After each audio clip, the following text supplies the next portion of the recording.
She's funny, she's smart, she craves chocolate every day, and she is the Greek goddess of comedy.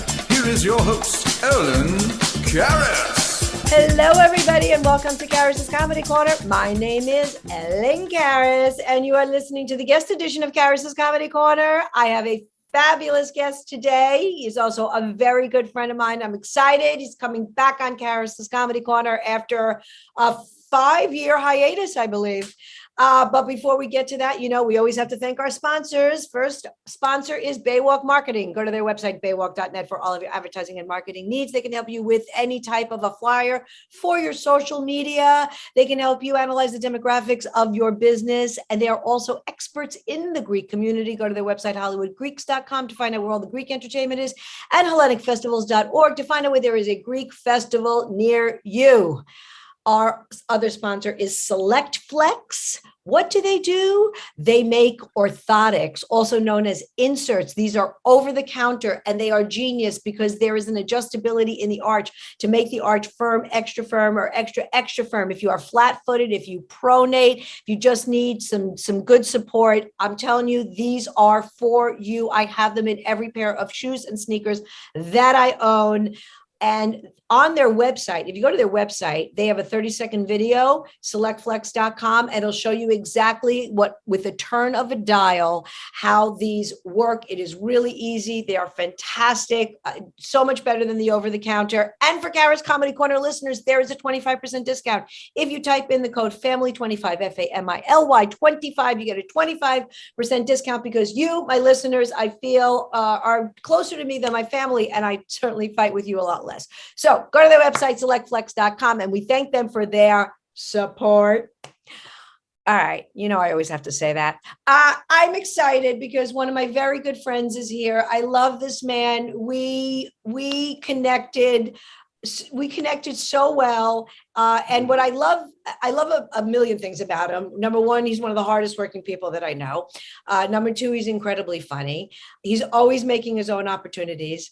And I have to say, probably the top thing I love about him is he's the most bluntest person that I know. He holds nothing back. Him and I have the most honest conversations about whomever. He's my sounding board.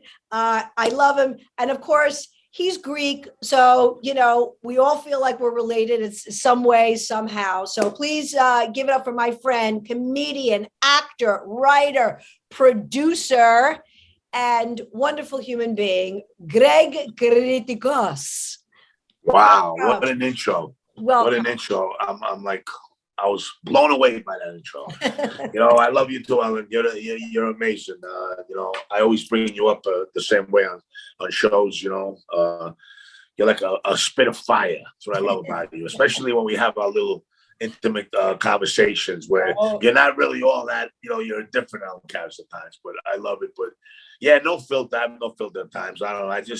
I'm annoyed sometimes or whatever, but I was just, when you were saying that, I was trying to remember the first time that I ever saw you. I didn't know you.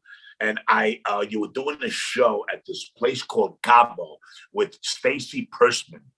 And I was with a friend of mine. She had a TV show on, it was what do you call those public access TV shows in Staten Island. Her name is Cookie Corral. I later on hooked up with her.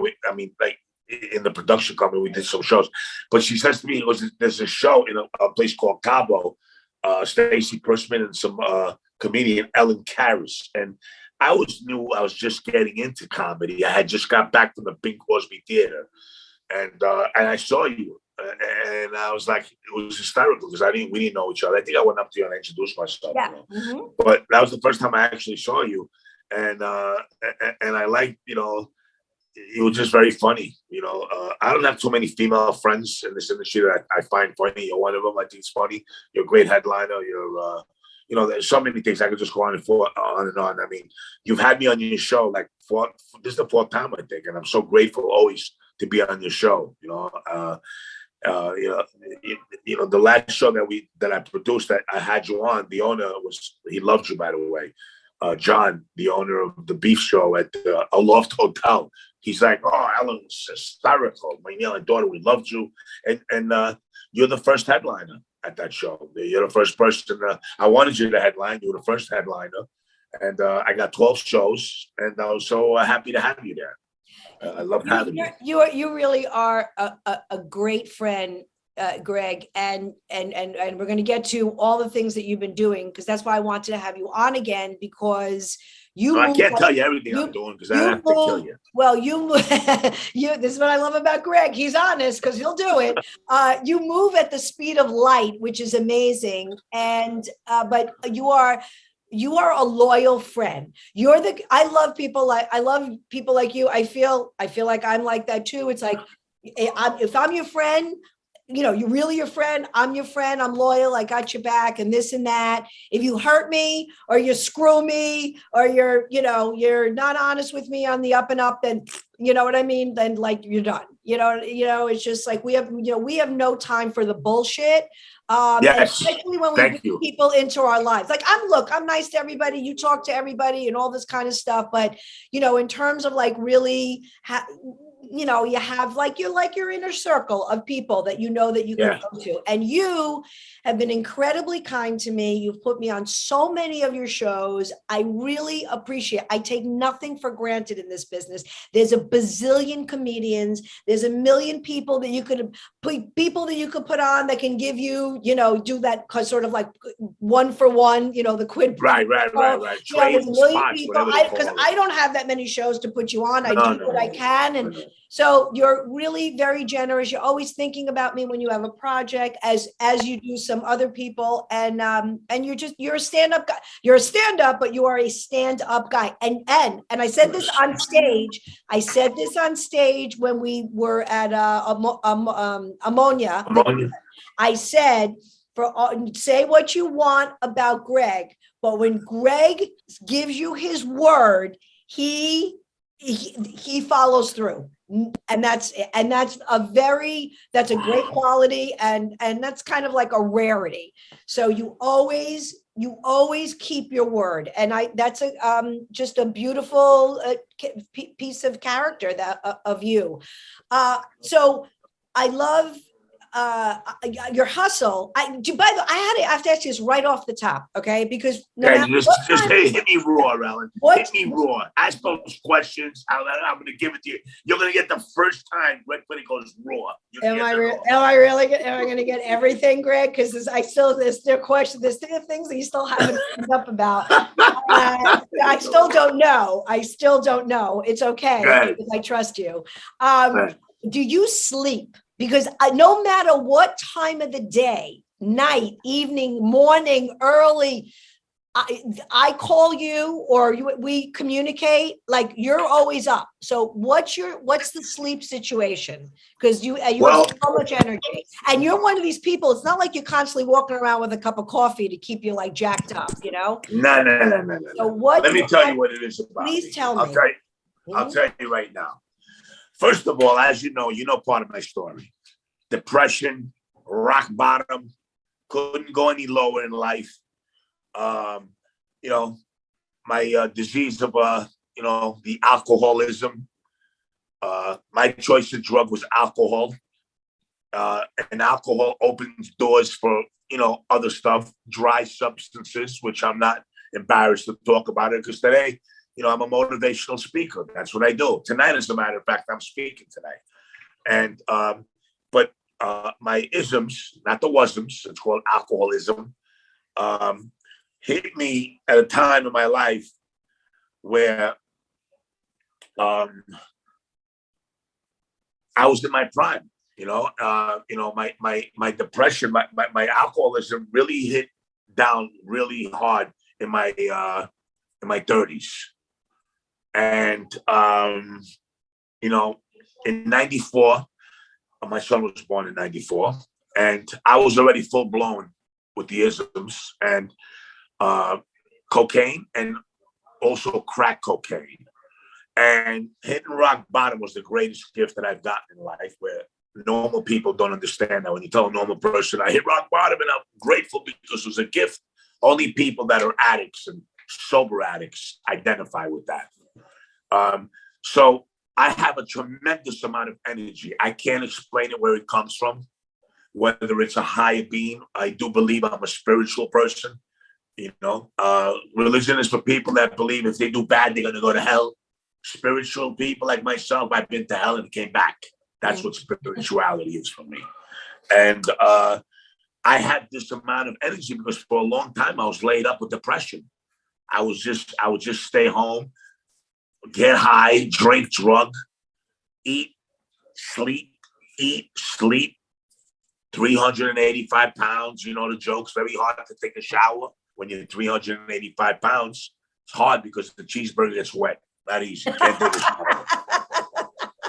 So it's like, I say that joke, people look at me, they're like, did you really eat in the shower? Yeah, I says, I taught Kramer how to take showers and eat. Lettuce and all this malachias. Anyway, so for a long time, I was laid up, depression.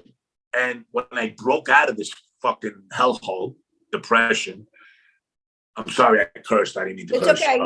Any language, we're good here. Mm-hmm. Okay. I haven't looked back.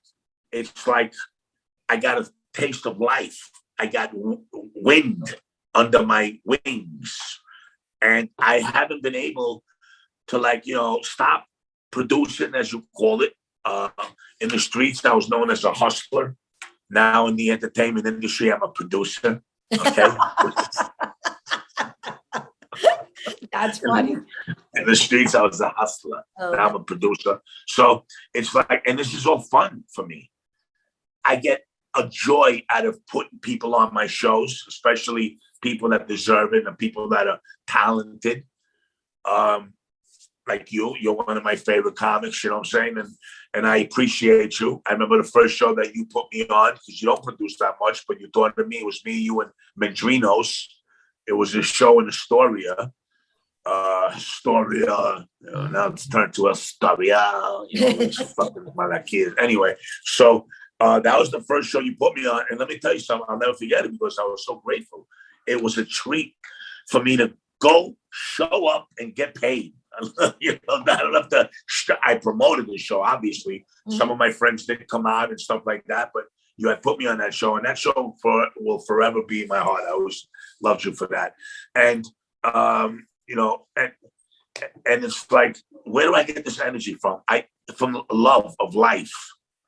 I lust life. I love life because there's a large portion of my life that I blinked and it was gone. My son was, when he was born, he was 6 years old. I was married to a very beautiful Gemini. She was half Greek, half, I've lost the words right now, but Jeannie, my ex-wife, half Greek, half Belgium. And, I was drinking and destroyed a beautiful marriage. And we separated when my son was 6 years old, 6 years of age. And then I went through real bad depression in the end because 94 was the beginning of it. When my son was born in 94. And at the year 2000, I remember hitting like that, 6 years old, we separated and just hit rock bottom. And from there, I just went into a very, very dark place in my life, filled with drugs, depression, all that. So I guess I was resting for this. I got all this energy, you know what I'm saying? So maybe it's the depression years that I went through so much depression, just eating, sleeping, which, by the way, I used to throw up in my sleep. I've done it 5-6 times. And I could tell you, just one time you could die.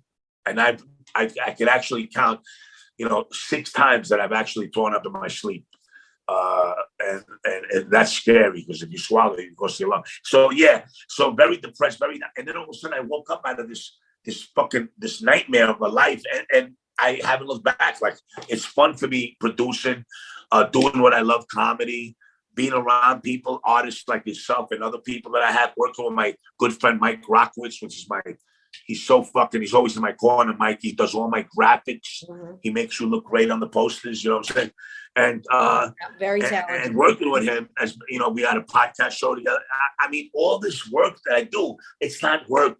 It's fun. For me, it's play. It's fun. Like, I'll get up 3 o'clock in the morning and start producing a fucking show in my mind. And then at 6, I got to get up because I have an engagement. So I got to be somewhere. So I got 3 hours sleep and I'm like, whatever, And this energy, I'm so grateful for it. I can't tell you. It's like a ball of fire. That's so interesting. I've never asked you this question before, but I have wondered it for quite a while because, we talk often, and I'm just, because I'm up early. Yeah, I'm up by, let's just say 7 or 6, sometimes 6:30, sometimes 7:30. There's always this image that comics, because they're out all late at night and then you sleep till 1 a.m. or whatever. And, we're also, we're mature adults. We're not 24 living in our parents' house, but like I'm up. I mean, if it's, if I sleep till 9, sometimes I'll sleep because I'm tired and it's better to get the sleep than to try to wake up. But for the most part, I'm up at around 7:30. In comedy life, that's like, with the chickens. But it's just like, no, I got to get up. I got to get my coffee. I got to get myself together. I got to get my thoughts together. I do my to-do list. I do my brosevki. I do my prayer. It's like, we got things to do. It's a job. I like the way you throw in those American words. That's what I love about it. The Greek words. You'll just like be coasting with it. You'll say, I like to do this. Listen, I think it's time that the Xeni, that's non-Greek, start to learn a little bit of Greek. Okay. We had to learn Spanish so we can help the lady on the subway. So you know what? It's okay. It's not going to kill anybody to learn a little bit of Greek and our culture. Anyway, I digress. So I know I've talked to you at 8 a.m. I've talked to you at 12 o'clock at night. So I find it very impressive. So I've never asked you that question of where you get your energy from. Such an interesting thing. The first thing that I thought of was you kept talking about your son. And I've never met your son, but I've seen photos of him on Facebook of an incredibly handsome man. I get the impression he's a bit private. You don't. Yes, he's very, very private. Very private. And you've had pictures with your ex-wife. She is beautiful. I know you're in a relationship now, but I'm just saying it's nice. I have to say, my girlfriend loves you, by the way. I love your girl. I love your girlfriend. I called you special just to tell you that I was happy for you, that you guys are together. I like her. And finally, met the right one. She has your back. She understands you. And that, listen, that's with everybody, right? That's what you want. That's the kind of person you want. But there was a picture of you and your ex-wife, and I thought that was great. I love that because look, okay, it didn't work out. Obviously it wasn't, blah, blah, but it's good. And I think it's very important. I don't care if you produced a child and they're 6 years old or they're 36. I think I've seen it, not if my parents stayed together, but I've seen it in like my family, cousins' life and stuff like that, when the parents hate each other. And even when they're grown adults, like you never get over that. You know what I mean? At least if your parents can just be civil, then I think that helps emotionally with people that come from divorce homes. So I give you kudos for that. So my question is, though, you said that when your son was born, that's when everything sort of started. Is that what you figured it? Like, I mean, having a child is overwhelming. Yeah. I remember the day. I can honestly tell you this, and I have no problem speaking about it. I don't want you to feel like my son was born in Flushing Hospital. My wife was in the hospital. She was not in the labor room, the room before that. They have some other kind of room. And then she actually goes where she gives birth. And I was real bad shape. And I'm shaving home. I got a bottle of Dewar's, a fifth of Dewar's in my bathroom at the house. Back then I was living in Jackson Heights, which I hated that apartment, just to get into it right away, because there's on 71st and Jackson Heights, really quick joke, all the houses are chained, they're all the same. You ever go down a block and all the houses are the same? And I remember her calling me one day, my ex-wife, she's like, you gotta see this apartment, it's so beautiful, I gotta show it to you, we have to move there. And meanwhile, we were paying like $850, close to $900 a month in 1994, which was crazy. But anyway, so I go there, on the way there, I'm looking and I could see, like, how am I going to get the fucking furniture up here in my mind? Because women don't think like that. She's like, and I'm going up the steps. They got low ceilings. They got all this shit. I'm like, oh my God. And she goes, look, we walk into the left. There was a big living room, a big den, a kitchen with 2 entrances, a hallway to a room, and then to another room. And she's like, look, it's beautiful, right? And we're going, and she goes, let me show you. And she rushes me in the bedroom and she goes, look. And she shows me a walk-in closet. She goes, look, a walk. And I'm like, great. I'm moving into a walk-in closet with an apartment. I go, great. Like that, this is it, whatever. So anyway, I don't know where this came from because I was so nuts back then, just to give you an idea, when we actually had to move, I had to take out all the what do you call it, the banisters, you know, when you're going up the steps, the handrails. Luckily, I was in the furniture business back then. So to get all my furniture, Alan, I had to take everything out. When we moved out of there, I opened up the window. I had one of my boys come with a dump truck. I threw everything, leather couches out the window, dumped right to the truck. She's like, what are you doing? Give you an idea of what a madman I was, nuts. But 94, was 6 p.m., a bottle of Doers, a crack pipe in my pocket, and I'm looking in the mirror and tears are running down my face because I realized that there's something fucking wrong with me. And I'm looking at myself and I'm actually shaving. I'm talking to myself while tears are running. I'm like, I need fucking help, man. I kept it to myself. I was like the James Bond of fucking crack smoking because nobody had any idea that I was smoking crack. That's how deadly this fucking disease is. And if anybody is listening to this conversation, you can reach out to me. I'd be more than happy to help anybody that you have, anybody in your family that's suffering from a disease of alcoholism, drugs addiction, anything. Because as addicts, we don't know how to converse. We don't know how to talk about it. But if you need anybody that's sick and suffering, please contact Ellen. Ellen, contact me. Anybody, I'm there. So I'm sitting there and I'm looking, I'm shaving, and I realized, wow, I've hit fucking rock bottom in my life. I can't. This is in 94 when he's being born. And I didn't get sober, Ellen, until he was 18. I stayed. That day, I realized I had hit rock bottom, and I stayed in rock bottom for another 18 years. Wow. Just to give you an idea. So that was 2 times that I've actually cried.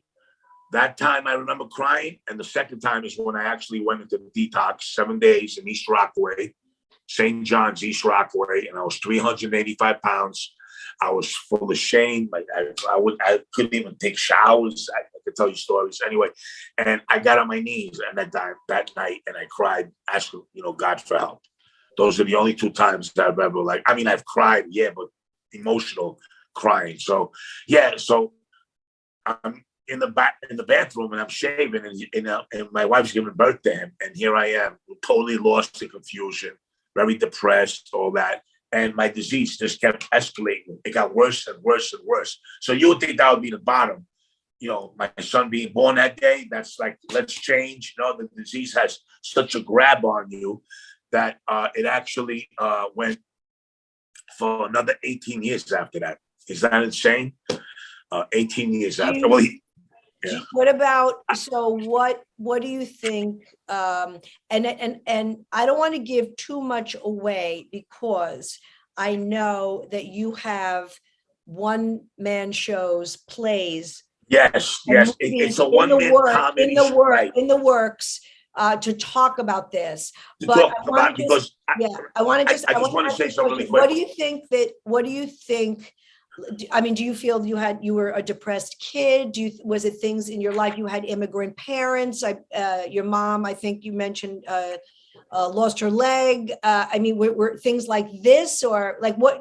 I mean, is there any 1 or 2 things that really led you to this, or do you think this is the way you were? My story is just one of the many, many, many stories of people that have redeemed or gotten better in life, or whatever, that are able to discuss things. It's a lot of things that lead up to that moment. Honestly, it's being very uncomfortable at a young age under my skin, not coming from a very happy environment in my life. My mom did lose her leg, got hit by a drunken driver when I was 12 years old, and I was in the Boy Scouts.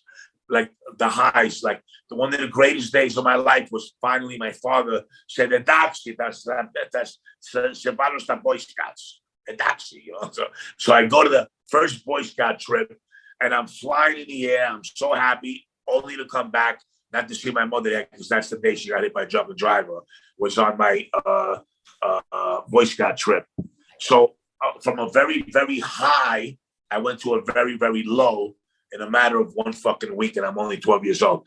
You know, so many things, you know, that lead to, like, you know, picking up and having the addictive personality, you know, as a person that has that addictive personality, and understanding the disease of alcoholism now, like I do, you know, it's, you know, drugs, alcohol, for instance, which is the worst drug in the world because it's legal, it does something to a normal person, where alcohol does something for the alcoholic.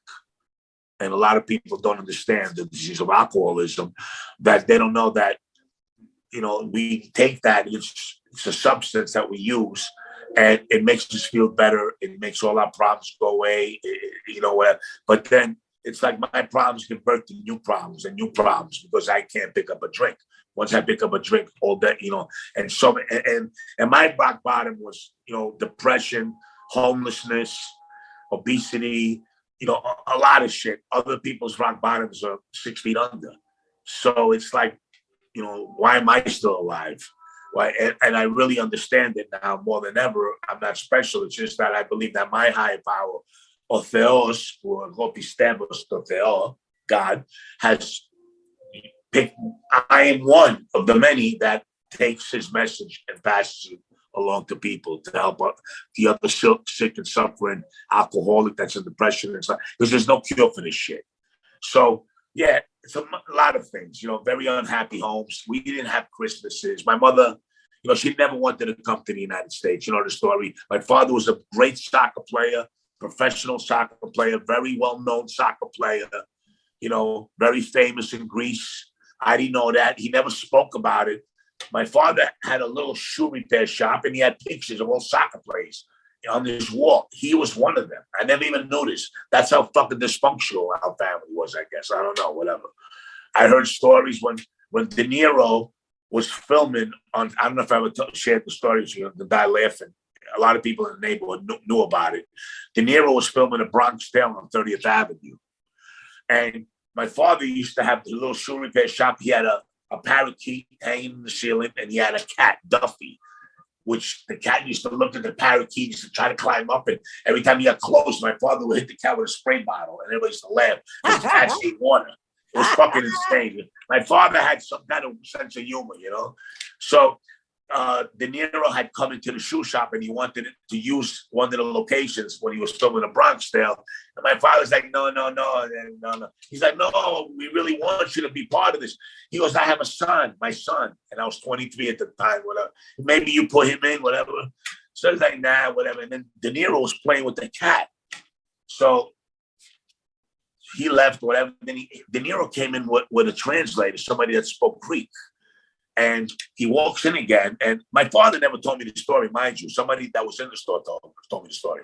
So De Niro's talking to her, and the translator saying, "Ime tonomamu ine Joanna, εδώ πέρα είναι ο Robert De Niro, είναι μεγάλος ηθοποιός στην Αμερική και θέλει να πάρει το μέρος σου, να σε βάλει σαν τσακάρις μέσα στο Εύρο, να σε τραβήξει."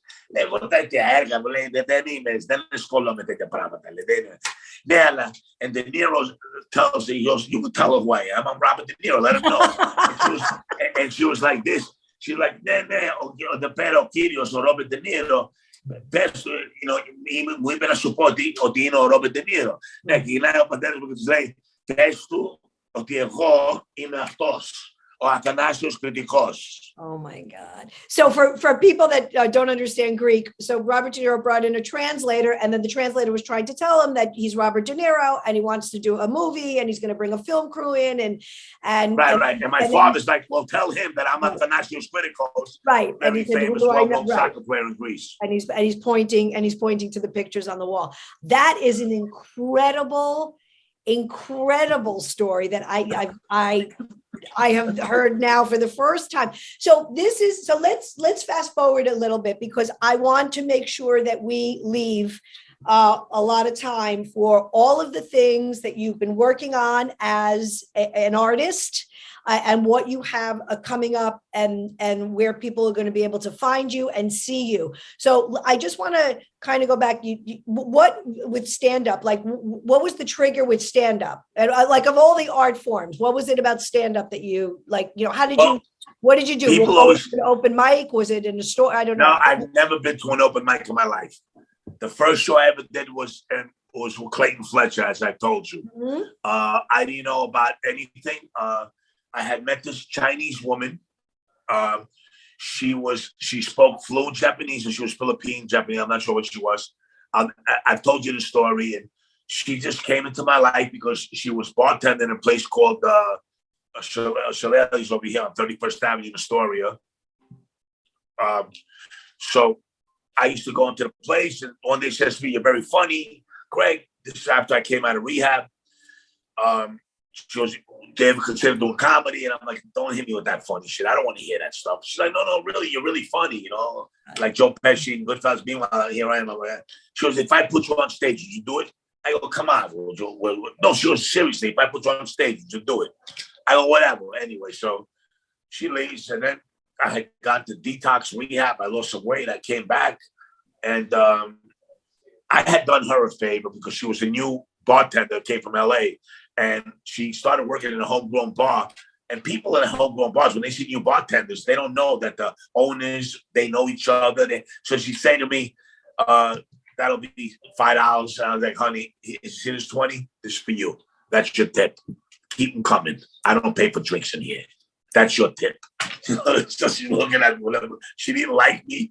And then later on, somebody abused her, and I stuck up for her. She found out, and she got liked. She started liking me. I was like, "Laid the girl off. She doesn't know." Anyway, she got me a show at Clayton Fletcher New York Comedy Club, which was fucking hysterical. And she said to me, "Greg," she calls me up, "Guess what? I got you a gig." I go, "Gig what?" She goes, "Yeah." I didn't know it was the bringer. I knew nothing about bringer shows back then, but she got me a show, and I met Clayton Fletcher for the first time. And he said, "All right, I'm going to put you up. I'm going to give you the light." I had a hat and sunglasses on. And he's like, "That's what you're wearing on stage?" I go, "Yeah." And I remember telling him, like, "I feel funny. I don't want people to see me." He goes, "Yeah." And I think he said something like, "Yeah, with like with that voice, they're not going to know who you are." Anyway, so I started laughing a little, whatever. So I'm up there, and Ellen, I didn't even think about it. I got up there, and I was just talking to the crowd. I was just talking. I was just improving. I love to improv, back and forth, talking about how hard it was to take a shower. I couldn't even wipe my ass, and how I rearranged people's menus in Astoria. I go, gyros with tzatziki and tomato. No, put some mozzarella cheese on my gyros. That's what I like, and people are laughing. And I remember him jumping on the stage when I was on stage, because he was giving me the light and I couldn't see anything. So he literally jumped on. He goes, "Get up, okay!" And people are laughing. And the first joke, I'll never forget it, was, "I want to thank everybody for coming on stage." And I was like, "Whoops, I'm on stage. You're over there." And it was a mistake. And people laughed. And I heard that laughter. It was kind of weird. And I started feeling more comfortable and talking. Then at the end of the show, he comes up to me, says to me, "Wow." He goes, "That's the first time you were ever on stage?" I go, "First time ever." He goes, "You did great." He goes, "Oh my God, you're definitely going places." I said, "I sure am. I'm going back to Astoria after this." So, and that was it. And after that, I tried getting back on. He had left. I couldn't get on. And I tried. I kept going there. Whatever. They're looking at me. Ben Rosenfeld, that I did the slides for back then, I was asking for Clayton Fletcher. And they were like, "Who are you?" I was like, "Let me get his number so I can call him." I didn't know about emails. I had just got sober. I didn't know about emails, I spent 3.5 months of rehabilitation, 7 days of detox. I come out in 2011. So I'm in there March 2nd, April, May, June, July. In August, I'm on stage at a New York Comedy Club, and it was a bringer, obviously. So I went by there looking for him. I wanted to get back on stage, and I was asking for his number, and people are looking at me weird because I didn't know how your life was, because being in drinking and drugging for 30 years straight, I didn't know about emails. I didn't know that it's not proper that get somebody's number from somebody else. They were like, here's his email. You can email him. I'm like, what the fuck's an email? Do I put an E on the mail? It's like you were in a time capsule. Like you were in a time, right? You were just I didn't know about emails. And he said that people thought he know nothing. And then finally they give me his email. I'm going around people. I'm like, listen, to friends of mine. I go, listen, I performed in your comedy club. And they didn't even know because I didn't like blast around to everybody. They're like, you performed really Tretch? And they used to call me Tretch, short for great, treacherous. And I'm like, yeah, email this guy and tell him that I want to get back on stage. Whatever. So finally I found out. I kept calling when he's going to be there. And I went there 2 hours ahead before the show. And I waited outside for him, not knowing that Clayton Fletcher loves to play poker. He's a big poker player. So here I am. I'm looking around for Clayton Fletcher, and I'm telling people I need to speak to Clayton Fletcher because I'm a comedian. They're like, you're a comedian? I said, yeah, I performed here. I thought you like a bookie, right? Exactly. They're thinking I'm going to fucking clip them. It was hysterical. They thought, and Clayton and Bennett Roosevelt and some other Kati Evrei were there. And they're like, and I'm waiting outside. And they're like, this guy ain't leaving. They were like, is everything okay? I said, yo, I told you I'm waiting for Clayton Fletcher. I'm a comedian. I performed here. So later on, I found out that he liked to play poker. And then I said to myself, these idiots probably thought that, I'm a bookie. He borrowed money from me. So funny. Hysterical. So I said, you know what? I'm going to wait inside. I waited inside New York Comedy Club. And Clayton Fletcher walked in. He saw people. And he said, hey, Greg the Greek. He remembered me. He goes, you want to do a spot? I said, I'd love to. He goes, I can't put you on this show. I'll put you on next show. You come back, okay? I said, absolutely. And that's how it all started. That is a great story. That's a great story. And Clayton, I mean, I know Clayton a long time. He's a great guy. And isn't it interesting how one person like that could change your life? I mean, a total stranger, right? You didn't know him, and you didn't. As was that bartender that told you to go do, that book. I never seen her again. She got me on stage. Wild. And here's the best part about this. And I had talks about this with your friend, Laura Spaeth. I know you know Laura. Yes, and, love Laura. Love Laura. And she says, Greg, that's an angel. I'm telling you, I believe in stuff like that. Mm-hmm. That girl got me on stage, never seen her again.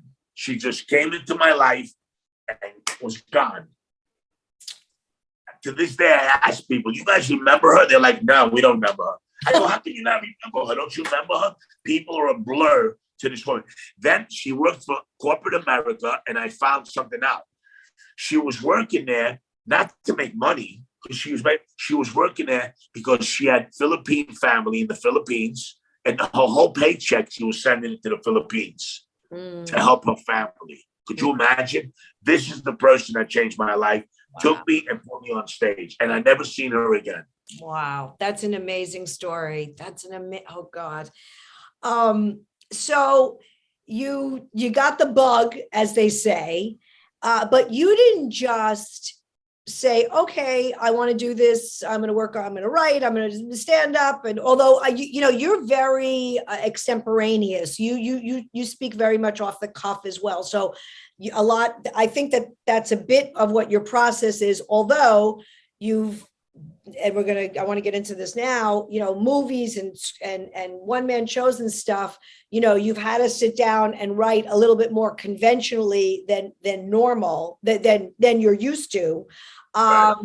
So you took it wasn't just, I want to just get gigs. I want to get on stage. I want to you morphed it. Like, you got the little taste of it. You did a few of these things and you went straight into like, I'm putting on my own shit, like you saw how beholden you have to be to people, how much ass kissing there is.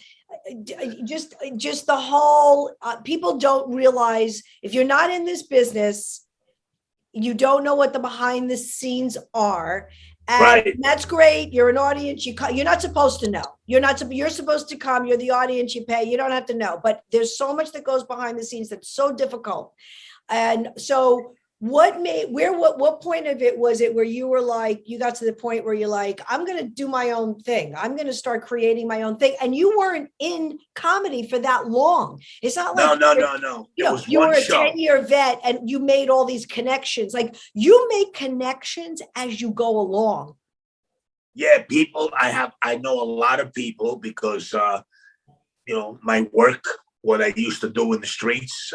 Let's face it, I wasn't selling tomatoes, but anyway, I knew a lot of people in the streets.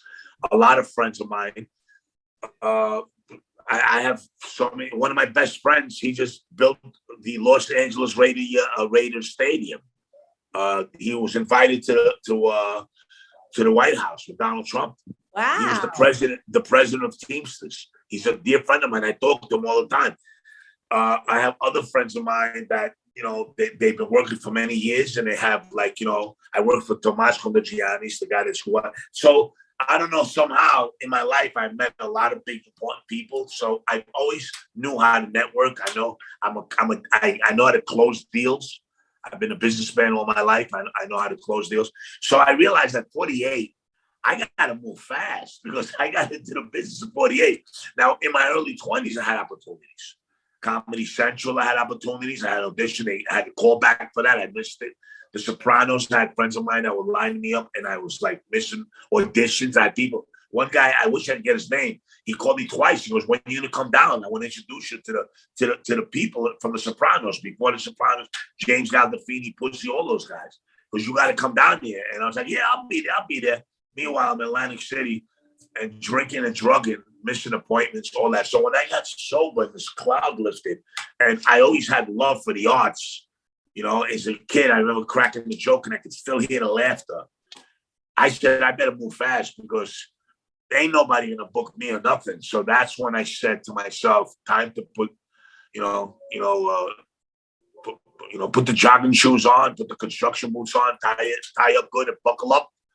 You got to do this shit. So after that show with Clayton, I did another show, and then I was invited to the Al Martin Showcase, where I made it because the doors could open to the Tonight Show and all that stuff. So, and I spoke to my buddy Fresh. People know him as Mark DeMeo, but I called him Fresh because back in the day we used to sell weed together, and then he became a cop. Right. Everyone knows the story. Yeah, we was all selling weeds. I graduated to selling other stuff from weed, and then he'd come around, and every time he'd come around close to me, I'd have to back up and say, "How are you, Mark?" Talk very robotic because in case he's wearing a wire, he used to get mad. He's like, "Fuck you, Greg." I was like, "Yeah, how you doing? Now you're a cop, really, Mark?" Anyway, so I call up Mark, and he's a comedian already. He goes, "Listen, Greg, you're doing the Al Martin Showcase." Okay, he was being nice. He didn't want to say that it's just another bringer show, or whatever it is. You got to bring people to get on stage. So he says to me, reach out to your friends, tell them, "Hey man, this is my big opportunity." So I did. I did 2 shows. I did the Clayton Fletcher at 8:00, and I did the Shima Mason at 10:00. And that day I pulled out 36 people. And guess how much I made? $50. Zero. Nada. Not a penny. Then they didn't give me $1. Not even for like toilet paper or something, Rolex or something. Nothing. Nothing at all.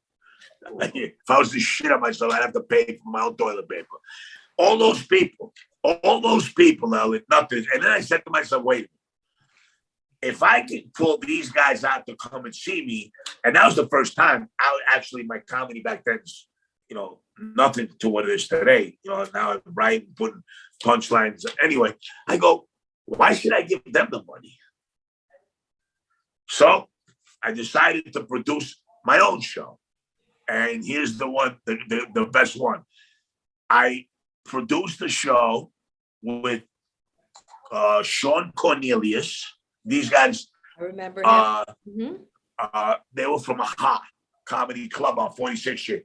This other Spanish guy, I forget his name. He always works on Francisco? Yes, Alos. Yeah. Anyway, so I brought them down to a Greek place called Jimbo's, a Greek bouzouki place. So I spoke to Jimbo's. I said, listen, Thursday night you got Jimbo's. Thursday, 8 o'clock, I want to put a comedy show on. He goes, Greggy, whatever you want, you got it. I said, thank you so much. So I call these guys up and they tell me, yeah, we're going to be on your show, because Sean Cornelius was kind of like networking with them. And he's like, well, this is what we want. This is a pro show. These guys are all pro comedians. He goes, you give us $400. I was like, $400? He goes, yeah. He goes, we're going to go on social media. We're going to pack it up. It's going to be great. We're going to make money. But we got to get paid before the show starts. Fucking God. But, now these guys calling me to be on my shows. Anyway, that's besides the point. So I was like, wow, okay, great. I didn't know about social media. Nothing at all. I'm learning now about Fatsabuka, Facebook, and all this other shit, whatever. And I make little posters. Mike Rockowitz wasn't in my life. I had this girl walk in the door, watching the door for me. And I pulled out, I think it was 12 people. And the rest I had to lay it out of my pocket. I got really scrutinized because they told me they were going to pack the room in. Don't worry about it. And all of them didn't pull out nobody. Not one. They couldn't get one person. So I learned the hard way again. Right. And, and at that time also I was working with this other guy trying to produce stories from Astoria, which I invested $5,000 for stories. And they were like, I was like, okay, where's this going? They were like, well, we'll put it on cable TV, but we need another 20,000 so we could put it on cable. I go, what channel on cable? What channel? Give me an idea. Oh my God. When I talk about this stuff, I laugh. And I had to produce, to make a long story short, because nobody was going to give me opportunities. Nobody was going to put me in a movie. Nobody was going to do anything. So I took it upon myself to hustle, because I've been a hustler all my life. I came to the United States in 1971. I was 7 years old. By 9 years old, I was selling lemonade on the corner, calling it Illuminati. Instead of Illuminati, lemonade. I have to say this about you, that I always felt from the first time, or one of the first conversations we had, and you talk about having had substance abuse problems and all of that, you never make an excuse about the things that were not good that you did in your life. You take accountability. And I think that is such an important factor for anybody. I mean, whether it's, to the extreme of what you experienced, or even just people that think they're right all the time, or people that do things behaviorally that aren't right. Take accountability for that you were a jerk and you were an asshole. Again, it doesn't have to be as severe. And that's what one of the things I really love about you is that you own it, as they say. My mother. And I mean, you of course you have to analyze your life and see where it was that was hurtful for you and uncomfortable. But at the end of the day, you always say it's you did these things. And I think that is a great human trait to have, because we are human and we're going to make lots of mistakes. And you have to be accountable for it. And you and I talk a lot about what's going on in the city. We talk a lot of politics, you and I, and all that stuff. And one of the things that makes you and I crazy is, and we won't get into a long conversation about how we feel about certain things, because I want to get to your projects.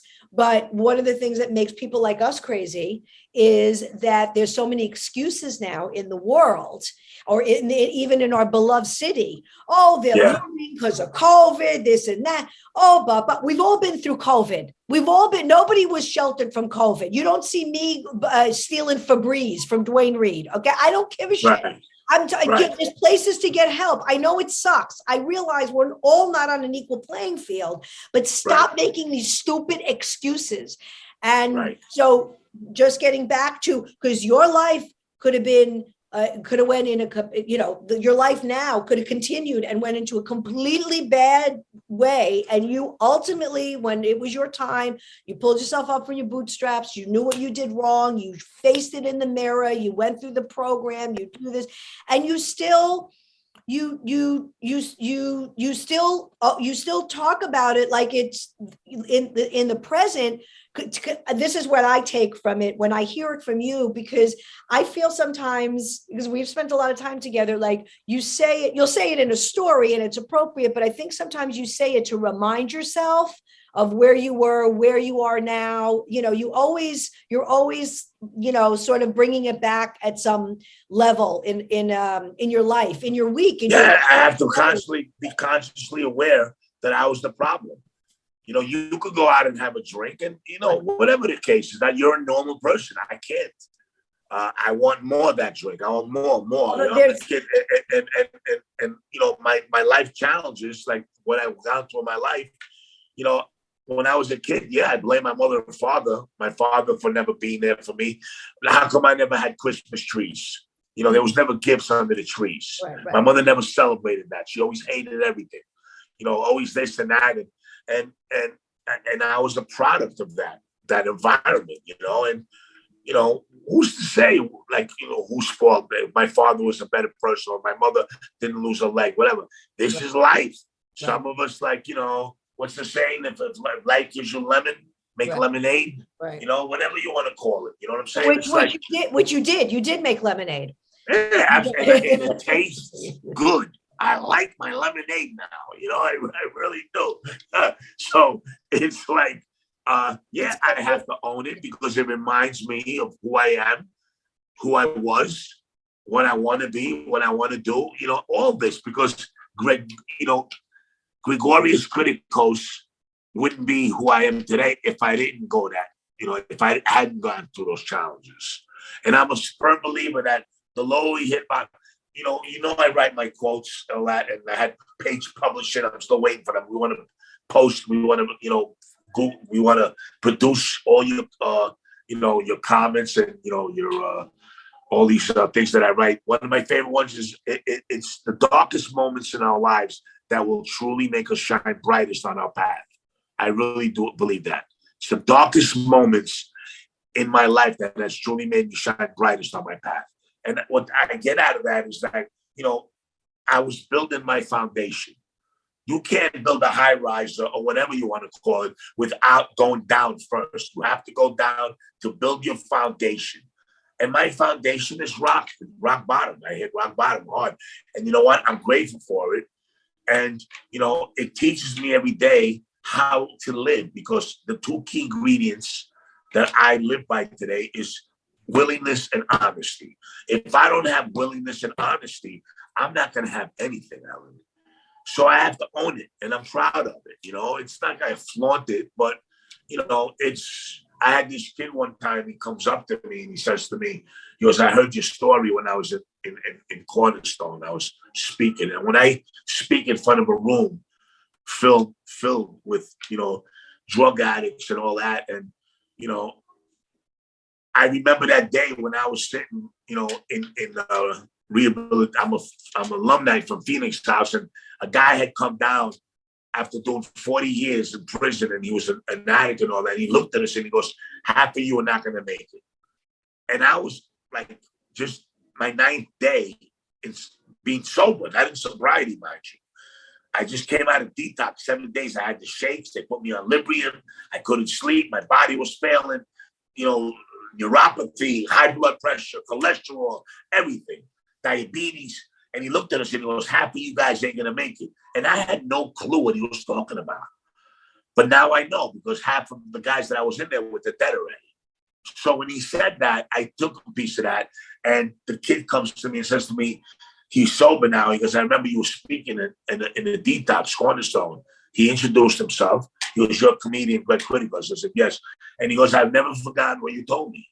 And when I do these detoxes, and there's females and males, and a female will say, I'll always ask the females, who's the most important person in your life today? And they'll be like, my daughter is, and my son is, and I love my family. And I'm like, that's bullshit. Sell that shit to somebody else, because the diaper money is going towards crack and alcohol. So if you're not the most important person in your life to stay alive, you can't take care of nobody. Right. So as an addict, the most important person in my life is me. It's not selfishness. I have to.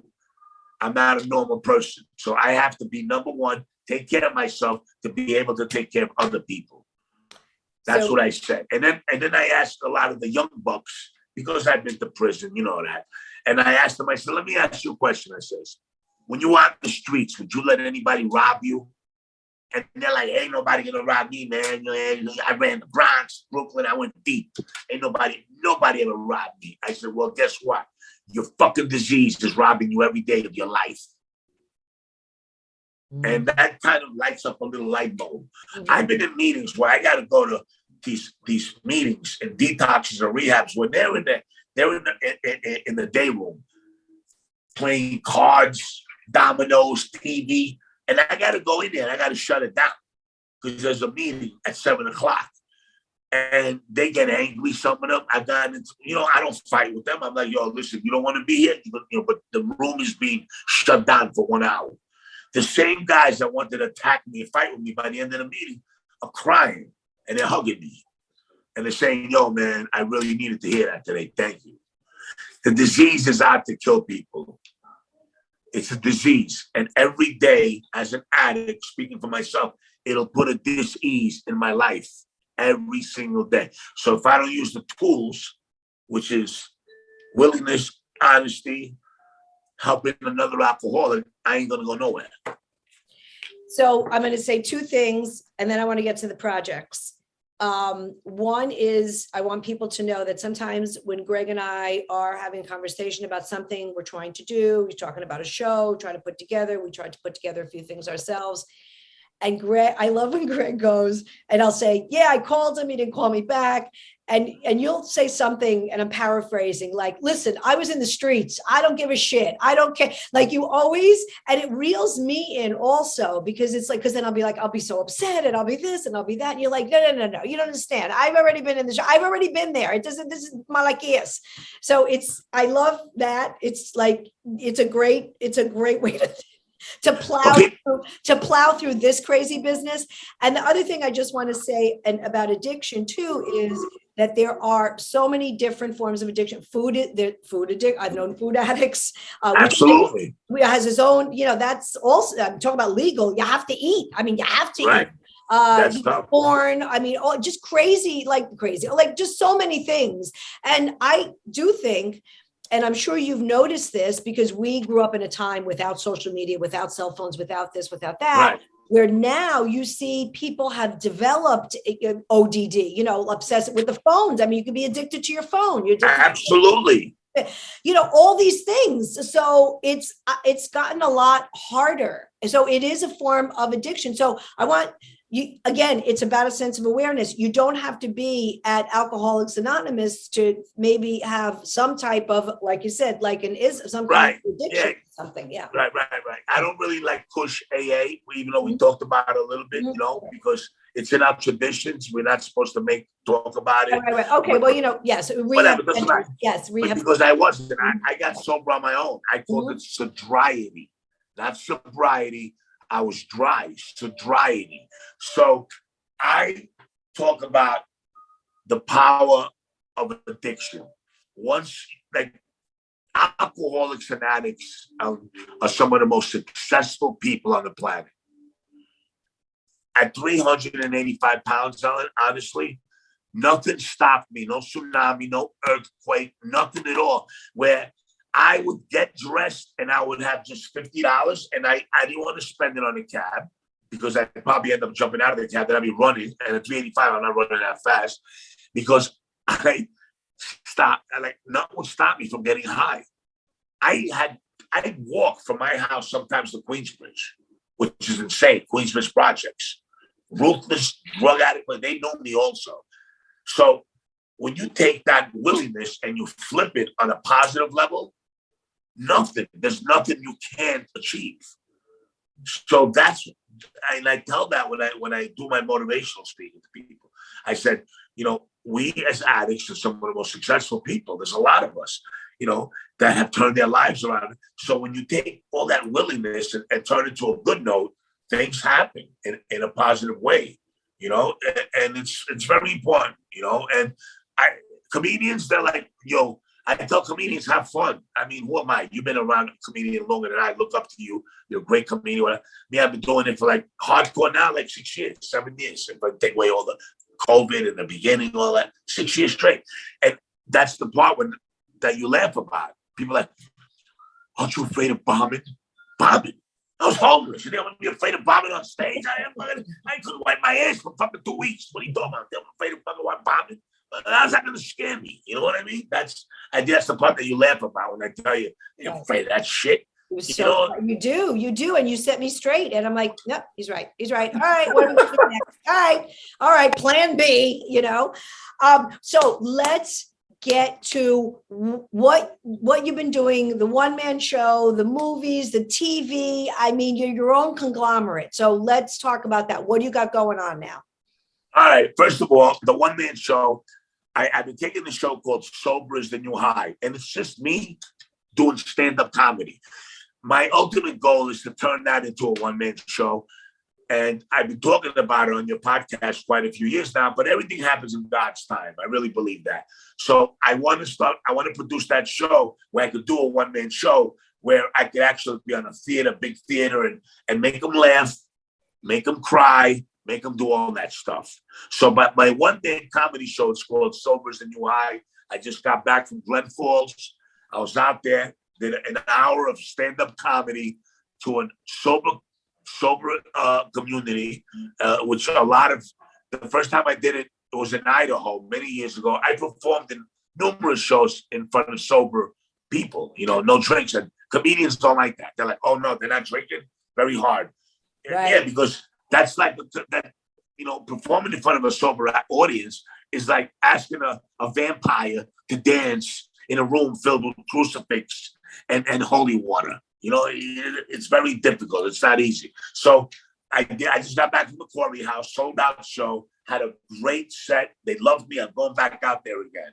I was on set today. I was filming a movie that supposedly is getting to the Tribeca, and I got this to my agent.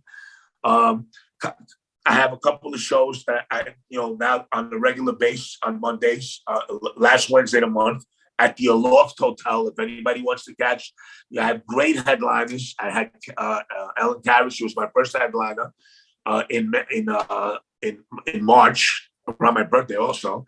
In April, I got A.G. White. He'll be closing.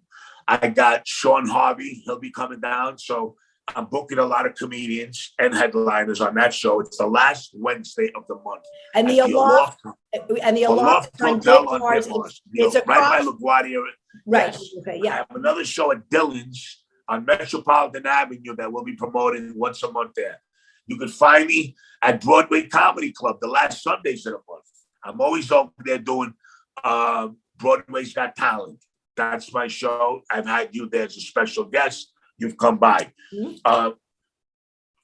Stories from Astoria, which finally, this is a long time coming.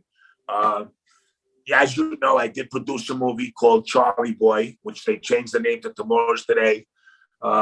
If anybody's listening to it, I know you have a fan base. I'm so glad to be on here. Yes, Sean Young had robbed my laptops and made it all over the news. Lee, Psycho, whatever she is, God bless her. She took my laptops. I'm Brett Kritikos. Those were my laptops that she robbed. Made a whole bunch of news. I made on People Magazine, Channel 4, Channel 7, TMZ, all that. And the movie's still not out yet. We were supposed to get a theatrical release. It didn't happen because of COVID and other reasons. But that's another movie that they're going to be bringing out anytime soon. But getting back to Stories from Astoria, I have finally worked with two producers, and they're Greek, James and Teddy Orfanos, which I introduced you already, Ellen. And these guys are amazing. They're young producers. They have their own TV show, 10 episodes on NTD called A Good Cop. So these guys are the real deal, because in this industry, you meet people, they promise you the world, model, whatever you want to talk about. These guys are the real deal. They raised the money. Let's put it this way. It was 7 digits, more than 7, and they had 10 episodes of A Good Cop. We are in contract for Stories from Astoria. I'm the senior writer. I'm also doing voiceover. We have our lookbook that's almost ready. A lookbook is like a Bible. of 10 episodes that we have written already. Okay, they're written. The synopses are written. I've given all the stories about my life, about my friends. Greeks in the 80s. That's what Stories from Astoria is all about.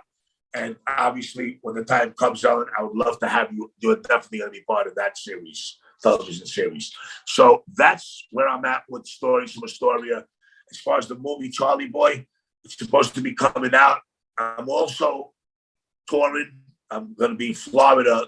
I'm going to be in Riverview, Florida. I'm shooting a movie called The Salmon Moose with Mark Humphreys. He's the director, and I'm going out there. I'm going to be doing some comedy there as well. And then I'm going back to the Northwest in May. I'm doing a one-man show at the New View Theater in Medellin Falls. From the same producer that produced me when I did the Bing Crosby Theater. So, yeah, I'm all over the place, and I'm still working on my cartoon with Mike Rockwitz. Mike Rockwitz is my partner in Legendary Entertainment. He was the youngest editor to work with Stan Lee. You know, he's an artist, all that. So we're actually taking out 3 episodes now of the cartoon, the Witless Protection Program, and we just formatted it into one cartoon. So we have about 20 minutes of a cartoon beginning to end. And that cartoon, I was working with Will Branca from Ren and Stimpy. He was our animator. So just continue to do what I do. I'm looking forward to the show. Thank you so much for putting me on, Ellen. At Mount Sinai. Yes, Mount Sinai, New Jersey. I know. It's a joke. Olympus, But I said to you, at Mount Sinai by mistake, and you said, Greg, Mount Olympus. I was joking, but it just sounds better to say Mount Sinai.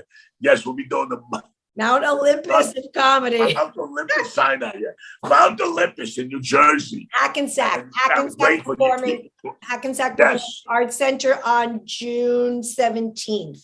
June 17th, June yes. 17th. Yes, and I've been doing a lot of shows with comedian Julio Rodriguez out in Connecticut, which I want to bring you out there also. We at Sonia, Connecticut. I've been out there 4 times already. Great crowd. Sunday nights. One day we'll take the ride up there. I'm going to book you on that show as well. Okay. And just keep doing comedy, producing, obviously. Right, but I'm very amped and excited about putting our lookbook together for 10 episodes. Stories from Astoria made on national TV on the Star Channel in Greece. And I have all these Greeks. To this day, I get emails once in a while. Yeah, you know, what happened? They don't understand. It's not easy producing a TV show. They have no idea. You know, so yeah, that's what I'm really, really amped up about is Stories from Astoria. Finally to meet somebody. I have a team behind me now. How cool is that, you know? Producing on my level, because it's a constant grind. It's not easy. I wake up in the morning, my head is running. I'm thinking about produce that show, produce that, get comedians here, get actors for that.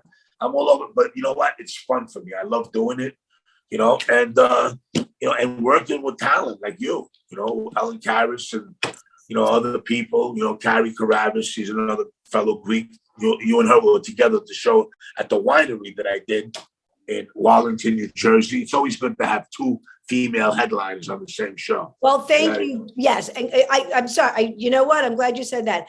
Greg is such a supporter of female comics.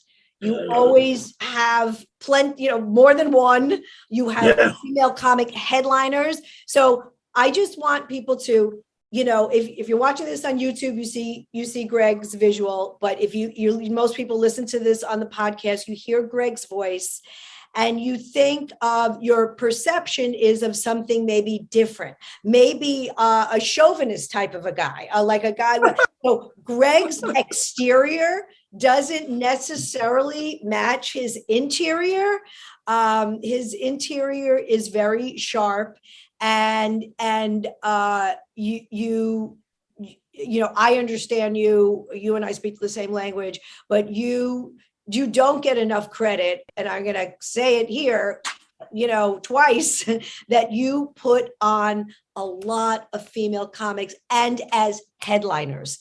And then people don't, and it would take me forever I can't even, half the time I don't even try to think about it because it's too depressing, but it's still a thing. I always say, when they had Women's International Day, in March, and I said, or as we say in stand-up comedy, 1962, because it's still behind. And believe me, I don't sit and play the woman card just willy-nilly. It's just a struggle. And sometimes, you know what? Sometimes it's just a habit. Sometimes it's the booker. It's not even the audience. Sometimes it's just the industry. But you definitely have given lots of female comedians work. And yeah, again, you don't get enough credit.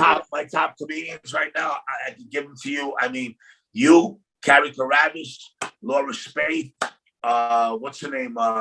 We were just talking about it before. She's a new one, but you and Carrie's been. Olga Namer, right. Nikki Sunshine. These are the female comics that I've worked with, and I still have that same relationship with all of them, except one. I don't want to mention her name. She's a psycho. But anyway, that's besides the point. If I produce a show and I don't have a female on the show, I feel something's wrong, because I have a female audience as well, and I have no problem booking 2 females, even as headliners. And when I did that with you, and people called me, they're like, "Yo, I saw you did a show in Wallington, New Jersey, and you had 2 female headliners." I said, "Yeah." They're like, "How did that happen?" I'm like, "What do you mean, how did it happen?" I asked them to come down. I made sure I paid them, and that's it. Jesus Christ. I had to make sure I paid them, right? Oh so he's looking at me. He's like, "What the hell?" So, hey, maybe we could start a trend, yeah. And listen, it's fun. It's all fun for me, Ellen. I swear to God, it's really all fun for me. And, I'm very grateful. I really am. I have a life beyond my wildest dreams today. I really do. And I get paid for something I would give away for free. And the amount of connections that I made in this industry, my ego sometimes, I'll be honest with you, I could wake up in the morning and have like tons of messages from comedians across the country saying, "Hey, Greg, I heard about you. Can you put me on the show?" And because I produce shows where I had to get sponsorships to fly people into other parts of the country, and that's the ultimate goal here, is to make sure I can keep on doing that. I want to do that. I want to be at that level. And I work with sponsorships, as you know. I've been very grateful to a lot of friends of mine that, they actually help. And I'm going to be doing a very, very big show in Howard Beach. Very big show. I'm going to be in touch with you on that one too, for the first annual fire department show. Oh, that's great. The chief of the fire department contacted me, and we'll put together this in Howard Beach. And it's going to be amazing. It's going to be like a weekend show, and there's going to be like close to 350 people there. That's great. So we actually started the wheels on this show. And then wait, one more thing, and then I want you to give us your social media before we wrap up. Yes. The Shoemaker's Son. The Shoemaker's Son is. I've done so much writing on the Shoemaker's Son. It's basically my life about me, my dad, my mom. God rest their souls. My mom passed away in 2021, September of 2021. My dad passed away in 2020. I lost my brother before that, in 2017. And, I believe they're in heaven. They're looking down on me. I have one boy, my son. He's 26 years old. He's a graduate from Hunter College. He has a degree in graphics and marketing and all that stuff. He took philosophy courses. He's a wonderful kid, and that's it. Everybody else is my sister and I. We don't really have that great relationship. But, I have a woman in my life today, Eleanor. She's beautiful. She's my support. She threw my first ever birthday surprise party. I got it at the age of 59 years old, believe it or not. So, and that was the greatest gift. You're going to make me cry. I mean, you really are an example of never giving up. End of story. Yeah, just never giving up. You're never giving up. And I think that's wonderful. Give everybody your social media. All right. So on Facebook, you can find me as Greg Kritikos or Greg the Greek. My Facebook, those are my fan pages. On Instagram, Greg Kritikos, GregKritikos. On TikTok, it's Greg Kritikos1, and Instagram, Greg Kritikos, and Gregorius Kritikos on Facebook is my what do you call it? what's it called? The profile page. Like a personal page, like a personal. Very simple. I tell people, Greg the Greek on Facebook, Greg Kritikos on Instagram, and Greg Kritikos1 on TikTok. I have a couple of The Slice, Greg the Greek, if you want to Google it. That went viral, and it's going viral right now on TikTok as well. That's about it. I got a couple of movies coming out. I'm doing my comedy shows, and living the dream. And thank you so much, Ellen, for putting me back on your show. I think it's the fourth time. The first time we did it at Dumbo. Then after that, the second time was at Comic Strip, and I think this is the third one. You just get better and better. I love you. You're a great person. You're a good friend. You're an artist. You're talented, and it's a pleasure. Just mentioning your name to other people. When I tell them I know Ellen Karis, a friend of mine, believe me, they're very happy. And and I'm working on my PG comedy as well. I'm gonna start attending my comedy to the Kidia Leso people. I'm proud of you. Thank you so much for taking the time, coming on, sharing the way that you share, being an inspiration to others, helping other people, all these things that you do that we don't even know that you do that are so good. So everybody follow Greg. Great things coming down the pike.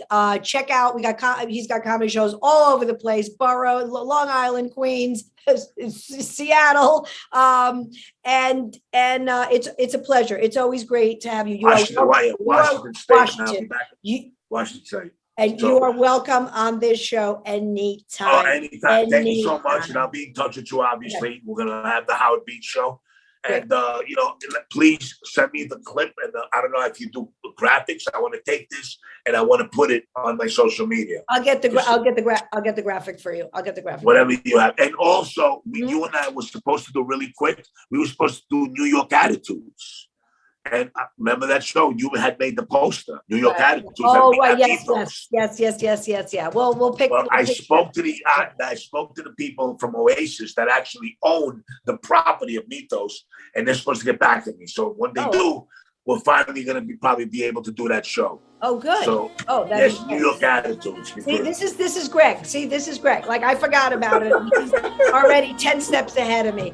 All right, everybody. Thank you so much for listening. I love you guys. Instagram and Twitter at Greek Chick Comic, Ellen Karis, Greek Goddess of Comedy on Facebook, or go to my website, ellenkaris.com, to find this podcast and all the other ones, and the two that we did with Greg a couple of years ago. So thank you, everybody. Until next time. Bye.